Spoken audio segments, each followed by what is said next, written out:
वो रात जनवरी की थी, साल 2005 का। मुंबई के एक अपार्टमेंट में 3 दिनों से कोई हलचल नहीं थी। दरवाजा बंद था, फोन उठ नहीं रहा था, और जब पुलिस ने दरवाजा तोड़ा तो अंदर जो मंजर था उसे देखकर हर कोई हिल गया। वो औरत जो कभी टाइम मैगजीन के कवर पर छपी थी, जो बॉलीवुड की पहली इंटरनेशनल सुपरस्टार कही जाती थी, वो अकेले अपने फ्लैट में मृत पड़ी थी। शरीर इतना कमजोर था कि पहचानना मुश्किल था, और सबसे दर्दनाक बात, उनकी मौत 3 दिन पहले हुई थी और 3 दिन तक किसी को पता भी नहीं चला। ये परवीन बाबी की कहानी है, एक ऐसी औरत जिसने अमिताभ बच्चन के साथ स्क्रीन शेयर किया, जिसे हॉलीवुड तक नोटिस किया, जिसकी हंसी को बॉलीवुड ने अपनी पहचान बनाया, और फिर उसी बॉलीवुड ने उसे ऐसे छोड़ा जैसे वो कभी थी ही नहीं। तो सवाल ये नहीं कि परवीन बाबी कौन थी, सवाल ये है कि आखिर उनके साथ ऐसा क्यों हुआ। और अगर आप इस पूरी कहानी को समझना चाहते हैं तो पहले ये बताइए, क्या आपने कभी सोचा है कि एक इंसान अपनी जिंदगी के सबसे ऊंचे मुकाम पर होते हुए भी अंदर से इस तरह टूट सकता है? इस वीडियो को लाइक कर दीजिए अभी, क्योंकि ये कहानी आप पूरी सुनेंगे। अब बात करते हैं उस दौर की जब परवीन बाबी बॉलीवुड की सबसे चमकदार सितारा थीं। साल था 1975। दीवार रिलीज हुई थी। अमिताभ और शशि कपूर का जलवा था, लेकिन उस फिल्म में एक और चेहरा था जिसे लोग भूल नहीं पाए, परवीन बाबी। उनकी आंखें, उनकी स्टाइल, उनका कॉन्फिडेंस, ये सब उस जमाने के लिए एकदम नया था।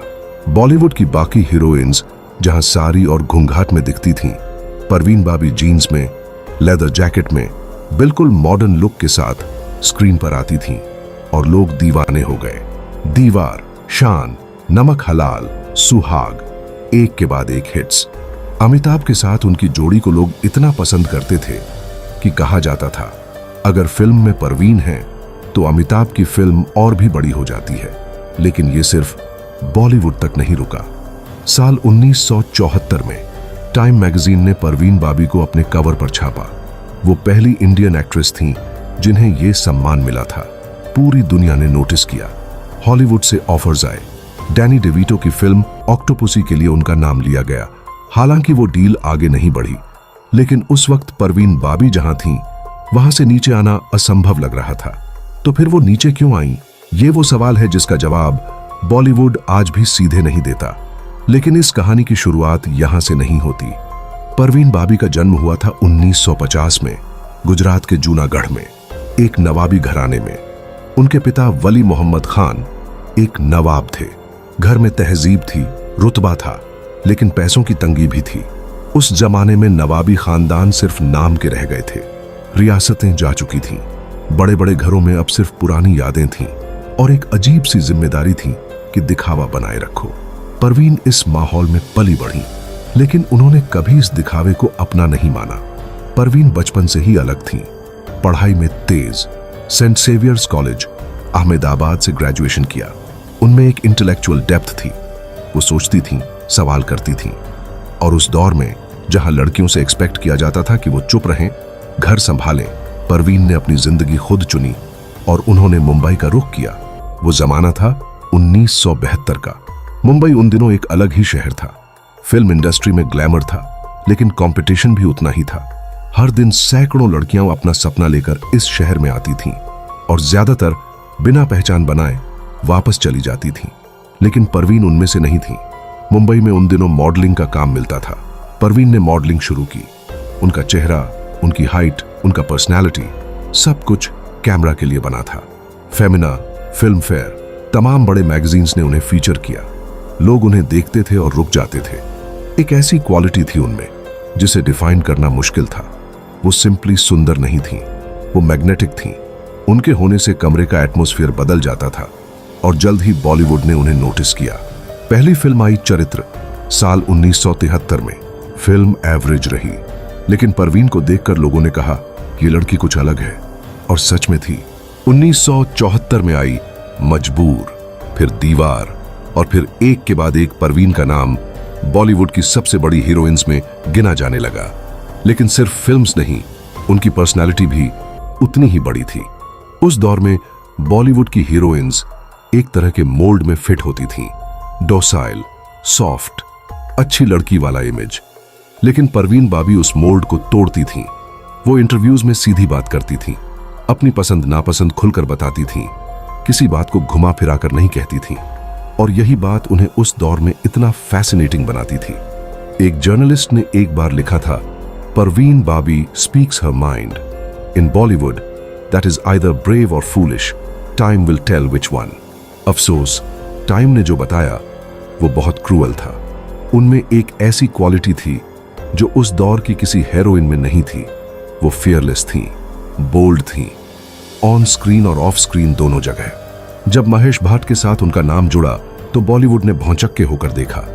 महेश उस वक्त शादीशुदा थे, लेकिन परवीन को इसकी परवाह नहीं थी। उन्होंने खुद पब्लिकली इस रिश्ते को स्वीकार किया। कहा, मैं जो करती हूं सोच समझ कर करती हूं। ये एटीट्यूड उस दौर में रेवोल्यूशनरी था। और महेश भाट ने खुद बाद में कई इंटरव्यूज में कहा, Parveen was the most alive person I have ever met. She had a fire in her that I had never seen before. लेकिन यह रिश्ता भी ज्यादा दिन नहीं चला। महेश भाट आगे बढ़ गए और परवीन अकेली रह गई। लेकिन यही एटीट्यूड बाद में उनके खिलाफ इस्तेमाल होने वाला था। 1980 का दशक शुरू हुआ। परवीन की फिल्म्स चल रही थीं। शान आई 1980 में मैसिव हिट। नमक हलाल 1982 में अगेन ब्लॉकबस्टर। अमिताभ के साथ उनकी केमिस्ट्री को लोग देखना चाहते थे, लेकिन उनके व्यवहार में कुछ बदलाव दिखने लगा था। पहले छोटी छोटी बातें थीं, शूट्स पर थोड़ा लेट आना, सेट्स पर नर्वस दिखना, लेकिन धीरे धीरे ये बदलाव गहरा होता गया। शूट्स पर लेट आना शुरू हुआ, कभी कभी सेट्स छोड़ देना, अजीब बातें करना, लोगों से कह देना मुझे फॉलो किया जा रहा है या मेरी जान खतरे में है। एक बार एक फिल्म की शूटिंग के दौरान परवीन अचानक सेट से चली गई, किसी को बताए बिना। डायरेक्टर घंटों उनका इंतजार करते रहे। जब वो वापस आई तो उनका कहना था कि उन्हें किसी ने थ्रेटन किया था। सेट पर कोई नहीं था जो उन्हें थ्रेटन करे। इंडस्ट्री ने इसे सीरियसली नहीं लिया। कहा गया ये स्टार टैंट्रम्स हैं। कहा गया बड़ी एक्ट्रेस हैं, मूड स्विंग्स होते हैं। कहा गया थोड़ा ड्रामा करती हैं। लेकिन ये टैंट्रम्स नहीं थे, ये किसी गहरी बीमारी के शुरुआती सिम्टम्स थे। रिपोर्ट्स के मुताबिक परवीन बाबी को पैरानॉइड स्किज़ोफ्रेनिया था, एक ऐसी मेंटल इलनेस जिसमें इंसान को लगता है कि उसे कोई नुकसान पहुंचाने की कोशिश कर रहा है। इसमें आवाजें सुनाई देती हैं, हेलुसिनेशंस होते हैं, रियलिटी और इमेजिनेशन की लाइन ब्लर हो जाती है। और सबसे बड़ी ट्रेजेडी ये है कि ये बीमारी धीरे धीरे आती है। पहले आप सोचते हैं बस थकान है, फिर सोचते हैं स्ट्रेस है, और जब तक सच समझ आता है तब तक बहुत देर हो चुकी होती है। पैरानॉइड स्किज़ोफ्रेनिया में इंसान को पता भी नहीं होता कि वो बीमार है। उसे लगता है जो वो देख रहा है, सुन रहा है, महसूस कर रहा है, वो सब सच है। अगर आपने यहां तक वीडियो देख लिया है तो कमेंट में जरूर बताइए कि क्या परवीन बाबी सच में पागलपन का शिकार हो गई थी, और आपको परवीन बाबी कैसी एक्ट्रेस लगती थी, उनकी कौन सी मूवी आपको सबसे ज्यादा पसंद आई। तो चलिए अब वीडियो में वापस आते हैं।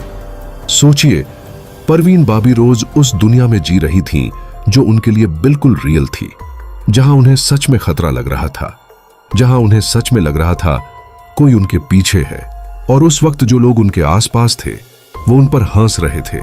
और उस दौर में मेंटल हेल्थ की कोई बात नहीं होती थी, न घरों में न बॉलीवुड में। डिप्रेशन को नखरे कहते थे, एंजाइटी को ज्यादा सोचना कहते थे, और स्किज़ोफ्रेनिया को पागलपन। तो बॉलीवुड ने क्या किया? बॉलीवुड ने उन्हें इग्नोर करना शुरू किया। प्रोड्यूसर्स ने उन्हें कास्ट करना बंद कर दिया। ये नहीं कहा कि तुम्हें हेल्प चाहिए, बस धीरे धीरे काम बंद हो गया, कॉल्स आने बंद हो गए। और परवीन बाबी, जो कल तक बॉलीवुड की सबसे डिमांड में रहने वाली एक्ट्रेस थीं, एक दिन सडनली इररिलेवेंट हो गईं, बिना किसी वार्निंग के, बिना किसी कॉन्वर्सेशन के। 1984 परवीन बाबी अचानक गायब हो गईं। एक दिन वो थीं और अगले दिन नहीं थीं। कोई अनाउंसमेंट नहीं, कोई प्रेस कॉन्फ्रेंस नहीं, बस गॉन। बाद में पता चला कि वो अमेरिका चली गई थीं। कुछ साल वहां रहीं, अकेली, एक शहर से दूसरे शहर, लॉस एंजलिस, न्यूयॉर्क। कहां रहीं, किससे मिलीं, ज्यादा डिटेल्स नहीं है। कहा जाता है कि उन दिनों उन्होंने खुद को पूरी तरह दुनिया से काट लिया था। सोचिए, एक औरत जो टाइम मैगजीन के कवर पर थी, जिसके पोस्टर्स इंडिया के हर शहर में लगे थे, वो किसी विदेशी शहर में अकेली घूम रही थी। कोई उसे नहीं जानता, कोई उसकी परवाह नहीं करता। उस एकांत में क्या बीती होगी, इसकी कल्पना भी करना मुश्किल है। जो दोस्त थे वो दूर हो गए। जो इंडस्ट्री थी उसने नया चैप्टर शुरू कर दिया और परवीन बाबी को जैसे भुला दिया गया। अमेरिका में उन्होंने कुछ टाइम स्पिरिचुअलिटी में इन्वेस्ट किया।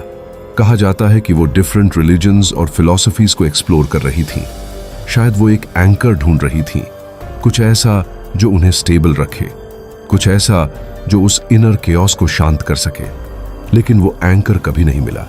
जब वो 1990 के दशक में वापस आईं, तो बॉलीवुड बदल चुकी थी। माधुरी दीक्षित, जूही चावला, श्रीदेवी, नया दौर था। नए चेहरे थे, नए डायरेक्टर्स थे, नई स्टोरीज थी। परवीन का नाम अब पुराना लगने लगा था, लेकिन उन्होंने हार नहीं मानी। उन्होंने वापसी की कोशिश की, कुछ छोटे प्रोजेक्ट्स लिए, कुछ टीवी अपीयरेंसेस की, लेकिन कहीं कुछ फिट नहीं हो रहा था। इंडस्ट्री वो नहीं थी जो उन्होंने छोड़ी थी, लोग वो नहीं थे जो उन्हें जानते थे, और परवीन बाबी वो भी वो नहीं थी जो पहले थी।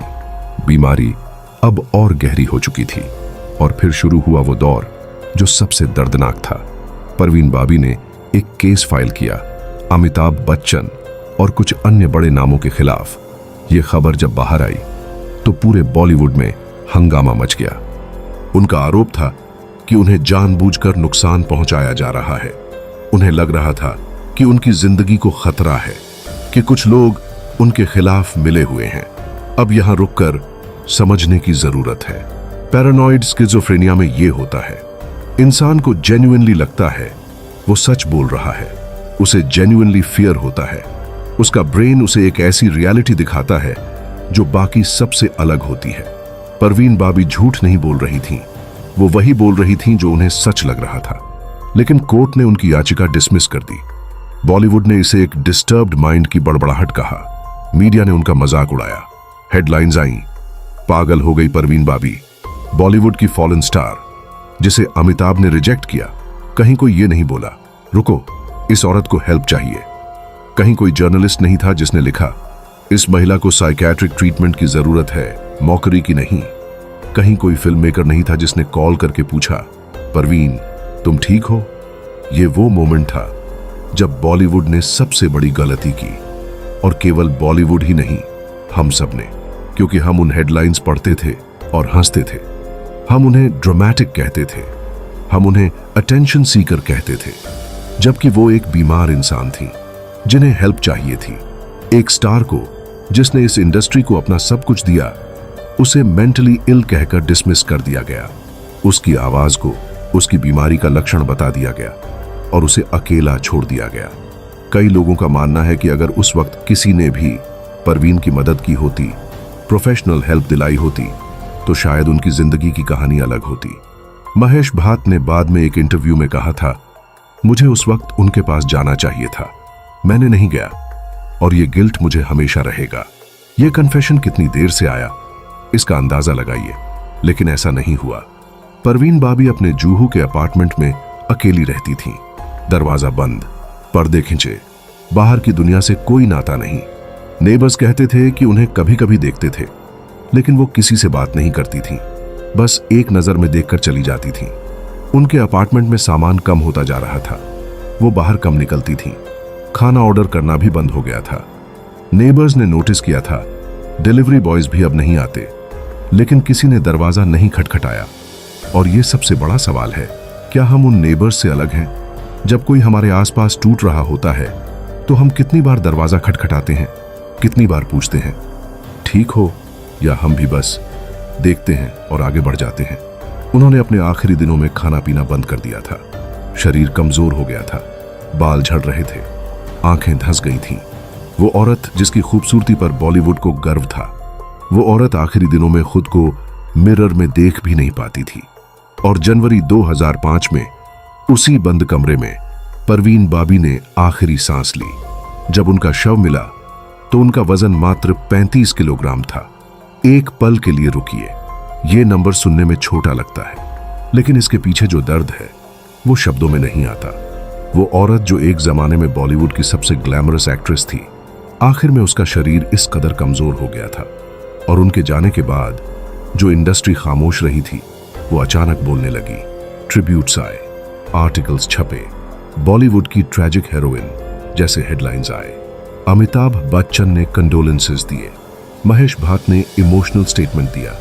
डायरेक्टर्स और प्रोड्यूसर्स ने कहा वो ग्रेट एक्ट्रेस थीं, लेकिन ये सब तब जब परवीन थी नहीं। जब वो थीं तब किसी ने नहीं पूछा। जब वो जूहू के उस फ्लैट में अकेली बैठी थीं तब किसी का फोन नहीं आया। जब वो कोर्ट में अकेली लड़ रही थीं तब कोई साथ खड़ा नहीं हुआ। और जब उनका शरीर 3 दिन तक उस फ्लैट में पड़ा रहा तब किसी को याद नहीं आया। ये सोचकर रूह कांप जाती है। अब एक बड़ा सवाल जो हमेशा पूछा जाता है, क्या परवीन बाबी की तकलीफ सिर्फ उनकी बीमारी थी, या बॉलीवुड ने उनके साथ कुछ ऐसा किया जिसने उनकी बीमारी को और गहरा कर दिया? यह सवाल कोई आसान जवाब नहीं मांगता। लेकिन एक बात सोचिए, जब आप किसी ऐसे इंसान हो जिसका ब्रेन ऑलरेडी उसे रॉन्ग सिग्नल्स दे रहा हो और उस वक्त पूरी दुनिया आपको इग्नोर करे, आप पर हंसे, आपको पागल कहे, तो क्या होगा?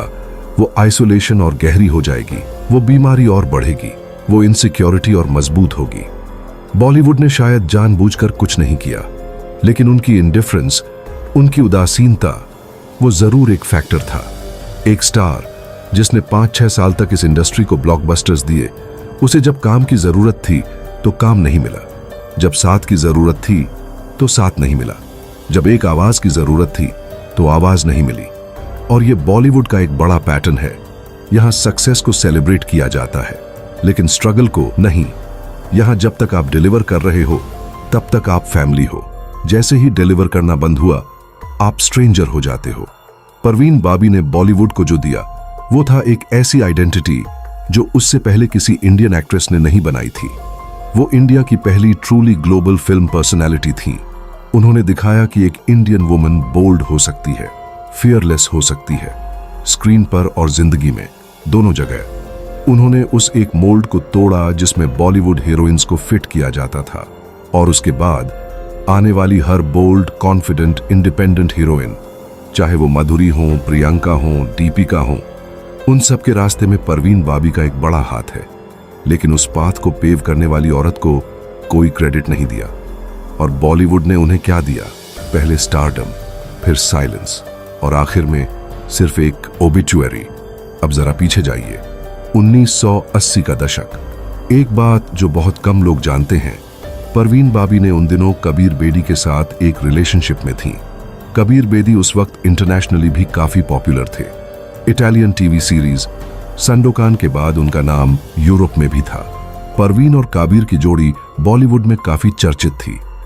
दोनों गुड लुकिंग, दोनों बोल्ड, दोनों मॉडर्न। लेकिन ये रिलेशनशिप भी टूट गया, और हर रिश्ते के टूटने के साथ परवीन के अंदर कुछ और टूटता था।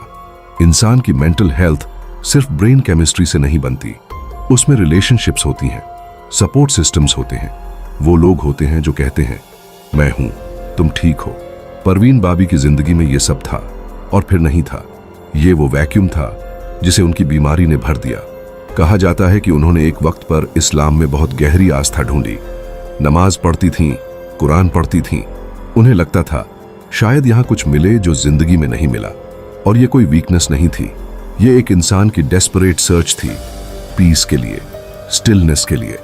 लेकिन बीमारी ने वो भी नहीं छोड़ा। एक और बात जो बहुत जरूरी है, परवीन बाबी की कहानी में एक चैप्टर है जिसे अक्सर इग्नोर किया जाता है। जब वो अमेरिका से वापस आईं तो उन्होंने एक्चुअली कुछ नॉर्मल होने की कोशिश की। उन्होंने कुछ सोशल इवेंट्स अटेंड किए, कुछ पुराने कॉन्टैक्ट से मिली, 1-2 छोटे रोल्स भी किए। वो कंप्लीटली गिव अप नहीं करना चाहती थी, लेकिन बॉलीवुड का रिस्पॉन्स था ऑकवर्ड साइलेंस।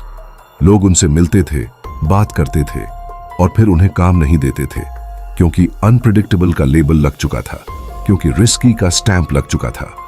इंश्योरेंस कंपनीज ने उन्हें कवर करने से मना कर दिया था, क्योंकि उनकी हेल्थ हिस्ट्री थी।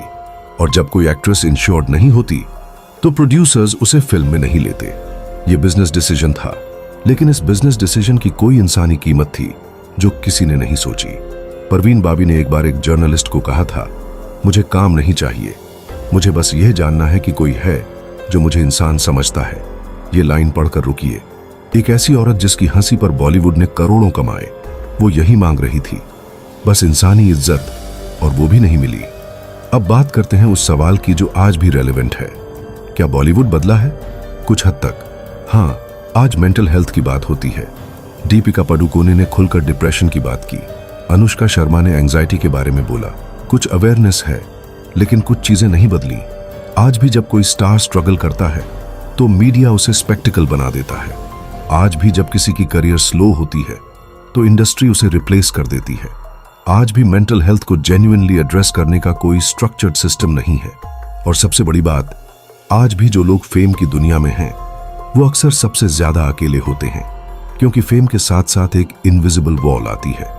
जो लोग पास आते हैं उनमें से कितने जेन्युइनली आते हैं और कितने फेम के लिए, ये समझना मुश्किल हो जाता है। और जब फेम जाती है तो वो वॉल और मोटी हो जाती है और इंसान उसके पीछे अकेला रह जाता है। परवीन बाबी उसी वॉल के पीछे थी।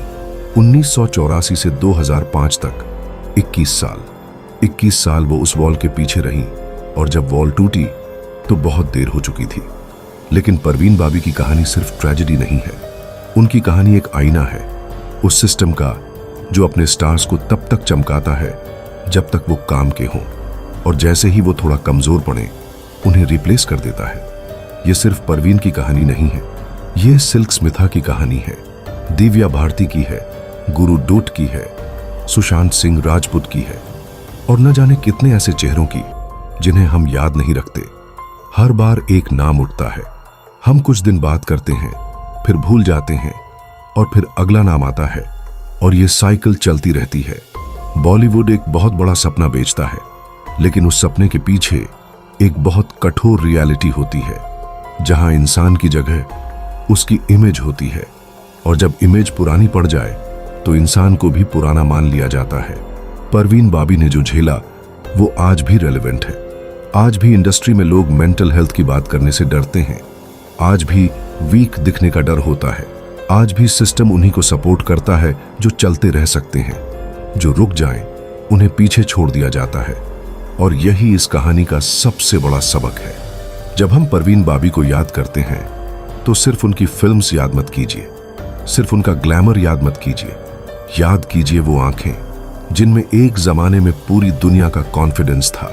याद कीजिए वो हंसी जो टाइम मैगजीन के कवर पर छपी थी। याद कीजिए वो लड़की जो गुजरात के एक नवाबी घर से निकलकर मुंबई आई थी और जिसने अकेले एक पूरी इंडस्ट्री को चैलेंज किया। और याद कीजिए वो बंद कमरा जहां वो अकेली थी जब उन्हें सबसे ज्यादा जरूरत थी। अगर आपके आसपास भी कोई है जो थोड़ा अलग थलग लग रहा है, जो थोड़ा चुप हो गया है, जो थोड़ा दूर होता जा रहा है, तो प्लीज उनसे पूछिए, बस एक बार, बस एक फोन कॉल, बस एक मैसेज, ठीक हो।